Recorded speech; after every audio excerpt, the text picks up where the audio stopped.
get a first class. So I guessed right because Nehru had died, and I prepared something called the Nehru Age, for which I scored extremely high marks, largely because I was in sympathy with the subject and had prepared. So in the course of that work, preparation for it, I began to become a serious. I became a serious admirer of Jawaharlal Nehru and his politics, his worldview. I read quite a lot about him, and so from shifting from, I still have a lot of respect for Pandit Nehru, but I became more critical of him and the party he led, the movement he led, and so on, and his government, their policies in the United States. After I began to look at India more seriously from the US, as you say, the paradox. Yes.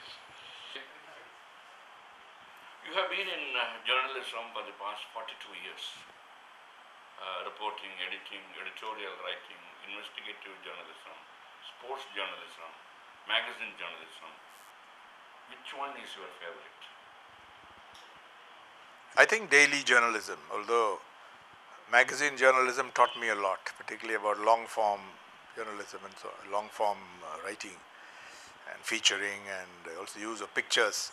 But I would say that my aptitude has been for daily journalism, because in fortnightly or even weekly you miss the kind of for the same thing for you. I'm sure that you had to be in the thick of it, and unless and nobody likes to have too much time on your hands. So but at the same time, the years I spent as editor of Frontline, that as the main job, were also valuable because you learn to reflect more, and it was harder work. It's fairly easy to run a daily, contrary to what people think. Because not only is it because there's a larger team, but you make decisions on the spot, right or wrong. You don't bother too much about what is perceived to be the superficiality of journalism, because it's still a news providing medium in India, certainly. Elsewhere they will say you have to go behind the news or behind the front page function, but here we still deal largely with the news, but also with analysis, background, comment.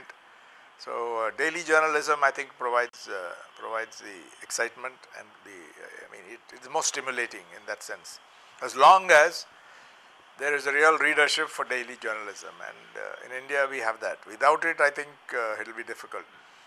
But in the process, in India, we have lost long form journalism, which I think people are getting more impatient with long pieces. You have it in the United States.